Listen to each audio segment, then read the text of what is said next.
Hello students, मैं अंकुश गुप्ता आपका हार्दिक स्वागत करता हूं बेटा। आज बेटा मैं +1 अकाउंटेंसी का सेकंड पार्ट लेकर आया हूं। जो बेटा 17 चैप्टर हम चल रहा था प्रोविज़न रिजर्व्स, हम प्रोविज़न के बारे में बेटा अच्छे से पढ़ चुके थे। अभी हमें जो पढ़ना है वो रिज़र्व के बारे में पढ़ना है कि रिज़र्व होता क्या है, रिज़र्व क्या होता है, हमें उसके बारे में डिस्कस करना है। तो मैं रिज़र्व को लेकर चलता हूँ बेटा एक बार। रिज़र्व्स होते क्या हैं? रिज़र्व बेटा वो प्रॉफिट, ये देखो रिज़र्व हमेशा आउट ऑफ प्रॉफिट में से बनाए जाते हैं। अब आपको कहोगे सर ये प्रॉफिट क्या मतलब, इसका मतलब क्या होता है? तो बेटा मैं आपको बता देता हूँ रिज़र्व क्या होते हैं। मान लीजिए कंपनी क्या करती है, हमेशा हर साल के प्रॉफिट में से एक गुल्लक की तरह, एक गुल्लक जो होता है, पिगी बैंक जो होता है, उसमें हर प्रॉफिट में से कुछ कुछ पार्ट उस गुल्लक में जोड़ती रहती है। क्यों जोड़ती है? ताकि मान लीजिए फ्यूचर में कंपनी को कभी लॉस हो जाए तो कंपनी अपने एम्प्लॉयज़ को, जो एम्प्लॉयर्स हैं उनको सैलरी कैसे दे पाएगी? तो बेटा लॉस की सिचुएशन में तो दे नहीं पाएगी वो। तो कंपनी अपने फ्यूचर रिस्क को कम करने के लिए एक रिज़र्व मेंटेन करती है, कुछ पैसा रिज़र्व कर लेती है, हर साल के प्रॉफिट में से कुछ कुछ हिस्सा इसके अंदर डिपॉजिट करती रहती है, ताकि फ्यूचर में कभी लॉस हो तो हम अपने एम्प्लॉयज़ को सैलरी, बोनस, कमीशन जो देना हो इसमें से निकाल के दे सकते हैं, ताकि इससे एम्प्लॉय हमारे बिजनेस के अंदर बने रहें, वो कंपनी को छोड़ कर ना जाएँ। तो रिज़र्व मेंटेन करना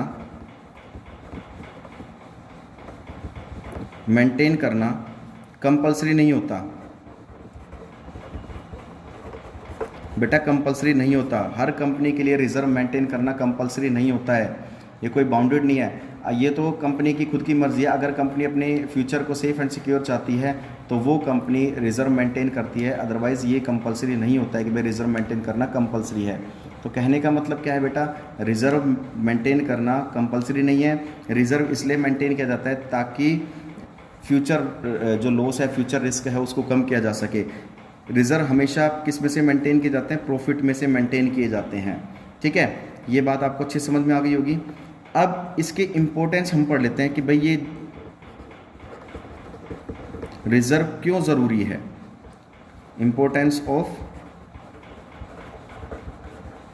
रिज़र्व्स क्यों ज़रूरी है मेंटेन करना। इट्स नॉट अ कंपलसरी, लेकिन ये कुछ चीज़ों के लिए ज़रूरी भी बता दिया जाता है कि ऐसा मेंटेन करना क्यों ज़रूरी होता है। बेटा नंबर 1 आता है helpful in meeting the unforeseen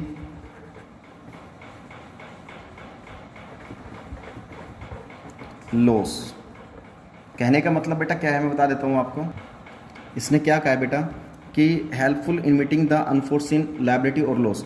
हम क्यों करते हैं, ये किस चीज़ के लिए हेल्पफुल होता है? ताकि फ्यूचर में जो भी लॉस हो उसको हम सेट ऑफ कर सके इजीली। इसीलिए हम रिज़र्व मेंटेन करते हैं, ताकि फ्यूचर में कभी लॉस हो गया तो हम अपने रिज़र्व में से जो हमने पैसा जोड़ा हुआ है उसमें से हम अपने वर्करों की पेमेंट कर सकें। Helpful in strengthening the financial position of the business. एक बिजनेस की फाइनेंशियल पोजीशन को सुधारने के लिए भी रिजर्व मेंटेन करती है। मान लीजिए इन फ्यूचर कंपनी के पास कहीं पैसा नहीं हो, ठीक है, और कंपनी को मशीनरी खरीदनी हो, ठीक है, और कंपनी के पास पैसा ना हो, तो उस रिजर्व में से वो अपने उस चीज़ की हेल्पफुल कर सकती है। Equalisation of dividend over the years. बेटा डिविडेंड क्या होता है? डिविडेंड अपने जो कंपनी के जो मालिक होते हैं, जो शेयर होल्डर्स होते हैं, कंपनी के मालिक कौन होते हैं बेटा? Share holders. ठीक है,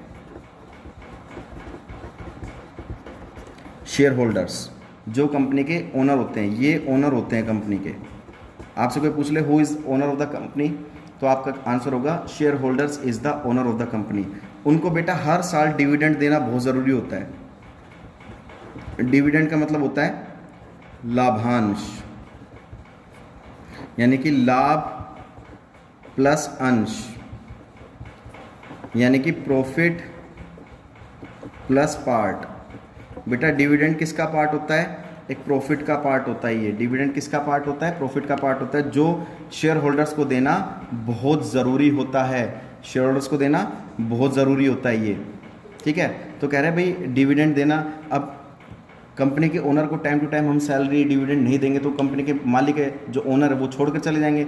जब कंपनी के ओनर ही कंपनी को छोड़ कर चले जाएंगे तो कंपनी फिर कहाँ से चलेगी? कंपनी बंद हो जाएगी। तो वो कह रहे हैं हर साल के प्रॉफिट में से हम एक रिज़र्व मेंटेन कर लेते हैं, हर साल के प्रॉफिट में से कुछ रिज़र्व मेंटेन कर लेते हैं, ताकि कभी मान लें इन फ्यूचर कभी लॉस हो गया और हम अपने शेयर होल्डर्स को डिविडेंड देना ज़रूरी होता है। अगर मान लें नहीं दे पाएंगे तो कंपनी को छोड़कर चले जाएंगे।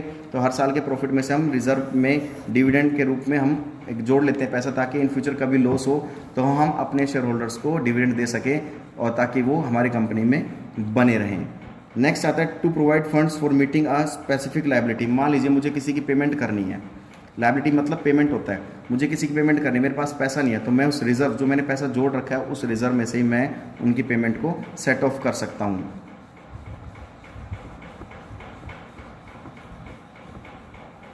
ये बात आपको अच्छे समझ में आ गई होगी बेटा, ठीक है। तो कहने का मतलब क्या है, ये आपके एक रिजर्व होते हैं। नेक्स्ट जो आता है बेटा वो आता है रिजर्व्स के दो टाइप होते हैं। रिजर्व्स दो टाइप के होते हैं। कौन कौन से रिजर्व होते हैं मैं दिखा देता हूँ अब आपको। रिजर्व्स बेटा दो टाइप के होते हैं। एक तो होता है बेटा टाइप्स ऑफ रिजर्व्स, एक होता है बेटा रेवेन्यू रिजर्व और एक होता है कैपिटल रिजर्व। एक होता है रेवेन्यू रिजर्व और एक होता है कैपिटल रिजर्व। रेवेन्यू रिजर्व वो रिजर्व होता है जो डेली, जो हमारी डेली जो इनकम होती है, जैसे मान लीजिए मेरे को डेली के 10 रुपये मिलते हैं खर्च करने के, जो डेली की मेरी इनकम होती है उसमें से मैं कुछ पैसा जोड़ लेता हूँ, ठीक है, वो तो होता है रेवेन्यू रिजर्व। और कैपिटल रिजर्व क्या होता है, एक कैपिटल प्रॉफिट से, जैसे मान लीजिए मैंने जो एक लंबे समय बाद, रेवेन्यू क्या होता है जो आए दिन डेली की जो इनकम होती है उसमें से मैं पैसा जोड़ रहा हूँ, और कैपिटल रिजर्व होता है जो एक लंबे समय बाद एक ऐसी इनकम होती है, जैसे मान लीजिए मैंने बिल्डिंग बेच दी। अब बिल्डिंग डेली डेली तो बेचूंगा नहीं, बिल्डिंग बेच दी 10 लाख की थी 12 लाख की बेच दी, 2 लाख का जो प्रॉफिट होगा बेटा वो कैपिटल रिजर्व होगा। मैं उसको एक रिजर्व मेंटेन कर दूंगा 2 लाख का, जिसे नाम दिया जाएगा कैपिटल रिजर्व। रेवेन्यू रिजर्व जो आए दिन मेरे को पर डे जो इनकम होती है उसमें से पैसा जोड़ता हूँ वो रेवेन्यू रिजर्व, और जो एक लंबे समय बाद जो इनकम होती है उसका पैसा मैं जोड़ता हूँ वो कैपिटल रिजर्व कहलाता है। रेवेन्यू रिजर्व दो टाइप के होते हैं बेटा, जनरल रिजर्व और स्पेसिफिक रिजर्व। कौन कौन सा होता है रेवेन्यू रिजर्व, दो टाइप के होते हैं, एक जनरल रिजर्व और एक स्पेसिफिक रिजर्व। जनरल रिजर्व बेटा वो रिजर्व होता है, जनरल रिजर्व वो रिजर्व होता है हमारा जिसमें मतलब हमने रिजर्व मेंटेन कर लिया, एक गुल्लक मेंटेन कर ली। अब किसी भी तरह का लॉस हो गया हमें, कि बिजनेस के अंदर किसी भी तरह का लॉस हो गया, हम हर तरह के लॉस के लिए उस रिजर्व में से पैसा निकाल लेते हैं उस लॉस को रिकवर करने के लिए, वो होता है revenue reserve, sorry general reserve. एक होता है बेटा स्पेसिफिक रिजर्व होता है, जो स्पेसिफिक रिजर्व वो होता है जो एक स्पेशल पर्पस से बनाया जाता है, एक स्पेशल पर्पस से बनाया जाता है। जैसे भाई एक जैसे वर्कर के मिस हैपनिंग के लिए वर्कमैन कंपनसेशन रिजर्व कर लिया, शेयर होल्डर्स को डिविडेंड देने के लिए डिविडेंड रिजर्व मेंटेन कर लिया। बिजनेस के अंदर एसेट्स, मशीनरी, भाई मशीनरी की भी कुछ एक लाइफ टाइम होती है, मशीनरी हमें पता है 10 साल तक चलेगी, 10 साल के बाद वो ख़त्म हो जाएगी, तो एक मशीनरी को परचेज़ करने के लिए भी हमने क्या कर लिया, एक रिजर्व मेंटेन कर लिया, एसेट्स रिप्लेसमेंट रिजर्व हो गया, ठीक है। तो कहने का मतलब क्या है, स्पेसिफिक रिजर्व वो रिजर्व होता है जो स्पेशल पर्पज़ के लिए बनाया जाता है, जनरल रिजर्व वो रिजर्व होता है जो जनरली पर्पज़ से बनाया जाता है, मतलब किसी भी तरह का कोई लॉस हुआ हम उसमें से सेट ऑफ कर लेते हैं।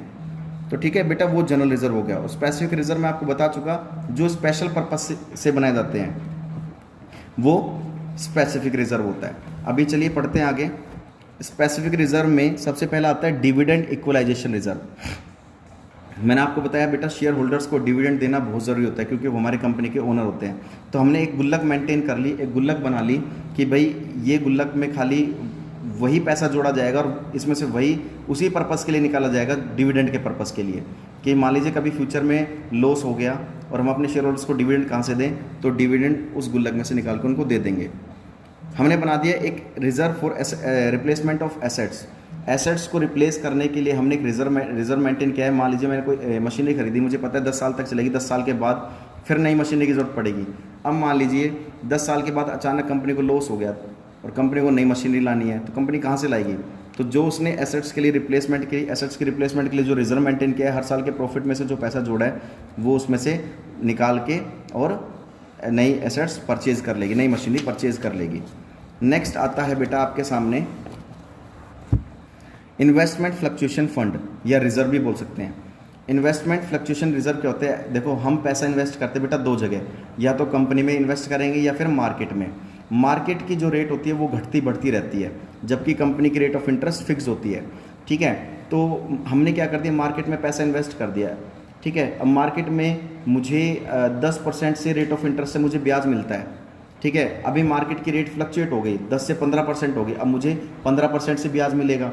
तो कहता है जो भी मुझे एक्स्ट्रा बेनिफिट मिलेगा, जो मुझे ब्याज मिलेगा, उसको मैं अलग से एक रिजर्व मेंटेन कर दूंगा, जो मुझे प्रॉफिट होगा। मैंने पैसा इन्वेस्ट किया, आप कहीं भी बैंक में पैसा इन्वेस्ट करते हो तो आपको इंटरेस्ट मिलता है, तो उस इंटरेस्ट को हमने अलग से गुल्लक में जोड़ दिया, वो आ जाएगा इन्वेस्टमेंट फ्लक्चुएशन रिजर्व। नेक्स्ट आता है बेटा workman compensation reserve. Workman compensation reserve किसके लिए होता है? वर्करों के लिए होता है बेटा।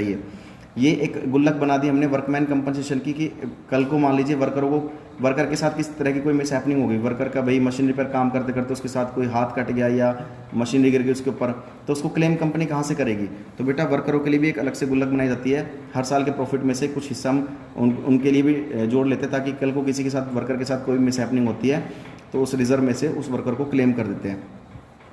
नेक्स्ट आता है बेटा debenture redemption reserve. Debenture redemption reserve, ये रिजर्व वो रिजर्व होता है, डिबेंचर का मतलब होता है बेटा लोन, ठीक है, और रिडम्पशन का मतलब होता है रीपेमेंट, उसकी पेमेंट करना। मान लीजिए हमने कोई लोन लिया है 20 लाख का 5 साल के लिए, अब 5 साल बाद मुझे पे करना है वो 20 लाख, मैंने बैंक से लोन लिया 20 लाख का, 5 साल के बाद पे करना है। मैं हर साल के प्रॉफिट में से कुछ हिस्सा जोड़ूंगा ताकि 5 साल के अंदर वो पूरा 20 लाख हो जाए। मतलब हर साल मैं 4-4 लाख रुपए रिजर्व में मेंटेन कर दूंगा, प्रॉफिट में से 4-4 लाख रुपए मैं निकाल दूंगा, ताकि 5 साल पूरा होने के बाद वो 20 लाख पूरे हो जाएं। और मान लो उस दौरान 5 साल के बाद मेरी कंपनी को लॉस भी हो गया तो मैं उस रिजर्व में से बैंक को पेमेंट कर दूंगी। ये कंपनी सोचती है, तो वो डिबेंचर रिडम्पशन रिजर्व होता है। रिडम्पशन का मतलब होता है रीपेमेंट। कैपिटल रिजर्व बता दिया बेटा मैंने आपको। कैपिटल रिजर्व कौन से रिजर्व होते हैं? Capital profit. जैसे मान लीजिए मैंने बिल्डिंग बेच दी, एक लंबे समय बाद जो हमें इनकम होती है, मैंने 10 लाख की बिल्डिंग ली थी, 12 लाख में बेची, 2 लाख का जो प्रॉफिट हुआ उसको मैंने रिजर्व कर दिया, वो कहलाता है कैपिटल रिजर्व। ये बात समझ में आ गई होगी आपको अच्छे से। नेक्स्ट एंड लास्ट आता है बेटा सीक्रेट रिजर्व। सीक्रेट रिजर्व वो रिजर्व होता है एक ऐसा रिजर्व जिसके बारे में किसी को नहीं पता होता, और ये रिजर्व वो रिजर्व होता है जब मान लीजिए कंपनी को एक बहुत बड़ा लॉस हो गया, ठीक है, ये रिजर्व बेटा कंपनी के बुक्स ऑफ अकाउंट्स में भी शो नहीं किया जाता, किसी को नहीं पता होता, तभी तो इसका नाम सीक्रेट है। तो कंपनी को मान लीजिए लॉस हो गया, कंपनी ने सारे रिजर्व निकाली, सारी गुल्लक को फोड़ लिया, उसमें से सारे पैसे निकाल लिए और सबकी पेमेंट कर दी, अब भी लॉस रिकवर नहीं हो रहा, तो इस जो सीक्रेट रिजर्व बना रखे तब इसमें से पैसे निकाल कर हम पेमेंट कर देंगे। जब सारे रिजर्व हमने निकाल लिए और पेमेंट कर दी, उसके बाद ही हमारा लॉस बच रहा है, तब हम इस सीक्रेट रिजर्व को यूज़ करते हैं। तो बेटा ये आपका सीक्रेट रिजर्व के बेटा एडवांटेज डिसएडवांटेज पढ़ने की इतनी ज़रूरत नहीं है यहाँ पर, तो बेटा आपको इतना करना है और नोटबुक में इसको नोट डाउन करना है। तब तक के लिए आप हमारे साथ बने रहिए। जय हिंद, जय भारत। आपको बहुत अच्छे से पढ़ना है, इसको नोटबुक में भी लिखना है। धन्यवाद।